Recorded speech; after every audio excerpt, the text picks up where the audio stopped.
West Asia has flared up again. Iran and US are trading strikes and keeping score. The US military says that it bombed more than 80 targets in Iran over the recent Iranian attacks on commercial shipping in the Strait of Hormuz. Tehran then claims that it destroyed 85 key US military installations in Bahrain and Kuwait in retaliation. Meanwhile, President Trump says that the ceasefire is over. Iranian state media reported multiple explosions around the strategic waterway, including on the Qasem Island, in Sirik and in the port city of Bandar Abbas. A series of blasts were reported from the port city of Bushehr. Iran state media said a member of Revolutionary Guards was also killed. Now, the video that surfaced from social media showed explosions in Iran's major port city of Bandar Abbas.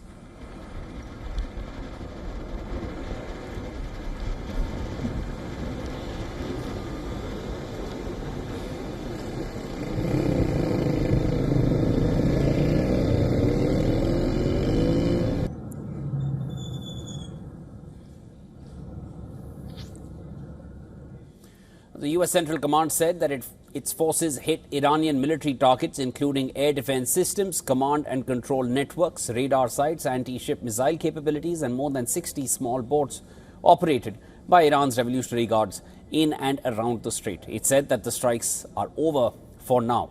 Iran's retaliation followed soon. The IRGC said that it carried out a joint missile and drone operation against key US military sites in Bandar Salman, Bahrain's 5th Naval District, and Ali Al Salim Air Base in Kuwait, and even shot down a US MQ-9 Reaper drone attempting to interfere in the operation.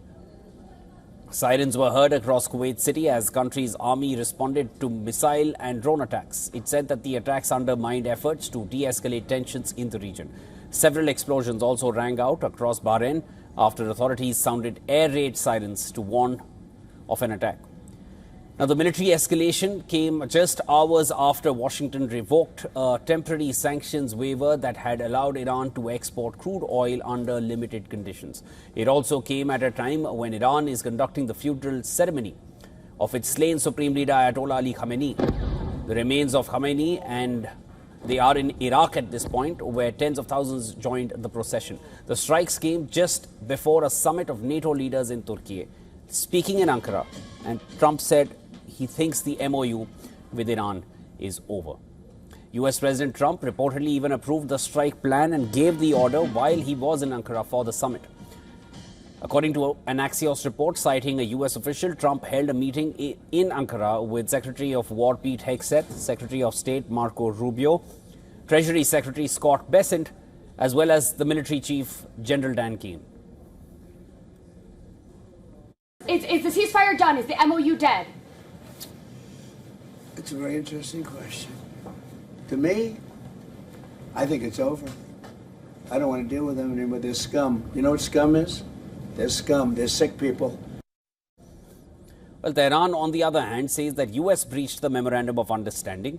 Top Iranian negotiator Ghalibaf cited the latest US military strikes as well as renewed oil sanctions, violations of Iranian adjustments in the Strait of Hormuz, and Israeli attacks against Lebanon as examples of American violations. He warned, and I quote here, "The era of bullying and extortion is over."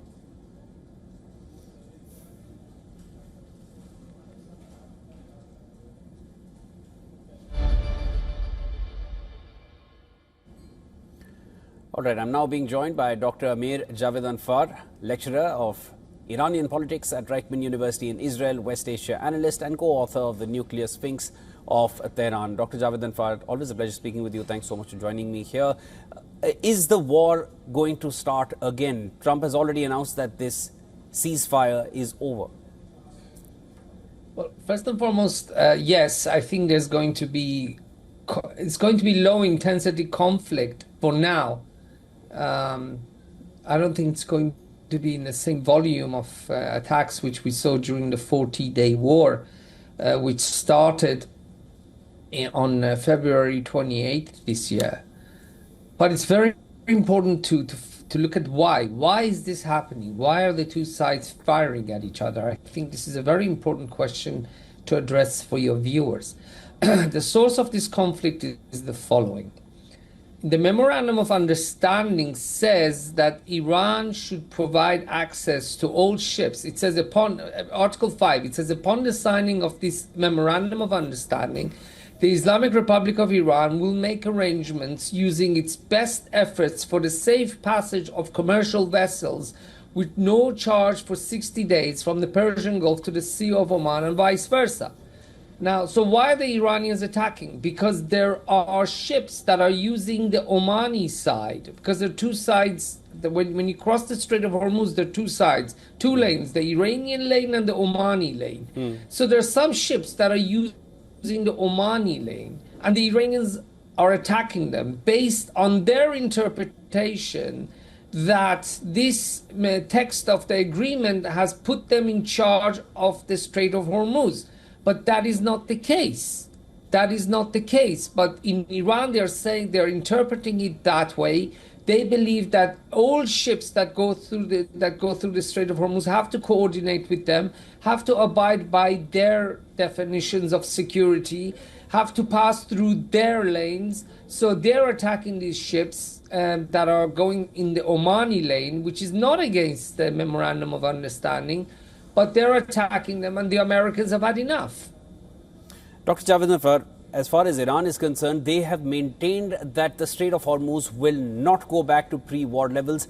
The status quo has changed. Even if you look at what is happening right now, you had a Saudi delegation and a Qatari delegation that were there in Tehran to attend the funeral of the late Ayatollah. And it's Saudi and Qatari tankers that get attacked days later. What kind of precedent or status quo is Iran setting at this point? Look, we have to stay with the facts here. It is very important. Iran Iran wants to be in charge of the Strait of Hormuz. This is the status quo that it wants to establish as a result of the 40-day war. Very important. But number two, it has to do that through negotiations. This has not been established. This has not been agreed upon. Nowhere in the MOU signed with the Americans in June, I think it was June 16th, does it say that Iran is in charge of the Strait of Hormuz. Maybe this is something that will be negotiated as part of those 60 days where the two sides are supposed to have used to negotiate. But that is not the case. This is a unilateral Iranian position, which is not acceptable to the countries of the region. As you quite rightly said, the Saudis and the Qataris, they're trying to calm the situation. They were against the war in any case. They did not want the war to break out. They did not want President Trump to attack Iran, but he did it anyway. And they are the ones who are being attacked by the Iranians time and time again. And this is a new status quo that Iran wants to establish, and it does not shy away from attacking Iran does not shy away from attacking its weaker neighbors, but they are not going to accept it. They don't want, because first and foremost, it is not part of the MOU signed with the Americans. And second of all, they don't want their security, their crucial economic security, to be decided at the hands of the Islamic Republic of Iran, because the Iranians could use it to turn them into their vassal states. At that point, let me come in. Iran is time and again exhibiting the fact that they can fire at unarmed commercial vessels, they can fire at their Gulf neighbors, and they can fire at US assets, military assets that are attacking Iran, and they're going to say it's in retaliation. At this point, how long will US keep engaging with Iran? We know that the midterms are around the corner. This war has not reflected well on Donald Trump in the first place. Will US eventually have to just say enough and back off? That's an excellent question. Yes, the war is not popular in the United States. It has driven energy prices up. It has, it has helped inflation rise, and all the polling shows that this is not a popular war in the United States. But in my assessment, putting aside, taking into consideration also U.S. domestic politics, it will be far worse if President Trump just leaves things as they are right now and lets the Islamic Republic of Iran unilaterally impose its control on one of the most important waterways, energy waterways in the world, because then the prices could go up even higher. Inflation in the US. The US will look like it has lost the war, and also the US will be looked upon as a very unreliable ally if the United States decides to pack up and leave and basically leave these Persian Gulf countries at the mercy and at the whims of Iran's leaders who want to decide which ships passes when, and how much they have to pay Iran for passing the Strait of Hormuz, and also having their cargo checked. The Iranians also want to check cargo. There's some cargo that they don't want to pass through the Strait of Hormuz. If the US allows all of that to happen by stopping its military operations at this point, I think the losses and the damage caused to President Trump would be far higher than continuing with this war, which is also not popular. Dr. Javed Anfar, I think we converge at this point that Iran is emboldened at this point, and US is stuck somewhere between a rock and a hard place with a clock which is ticking backwards towards the midterm elections as far as the Trump administration is concerned. Let's leave it there for now, because this... Can I just add one point? Can I add one point? Go ahead. Yes. It's look, it's all countries use military means to advance their interests. But a military operation is as good as the political settlement that it brings at the end. And this is not going to bring a suitable for political settlement for Iran. Yes, Iran is emboldened as part of this war. Yes, Iran can attack these ships with missiles and drones, and there's not that much you can do to stop them.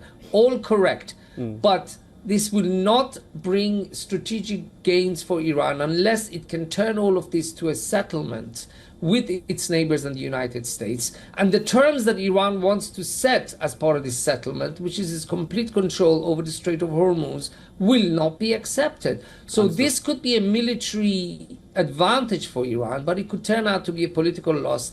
And the people of Iran know this better than anyone else. Yeah, they want that settlement, Dr. Javed Anfar, but they want to do it coercively, as we're seeing in these actions, and the firings and the missiles and the projectiles and the one-time drones that they are shooting in all directions. But it's not going to work.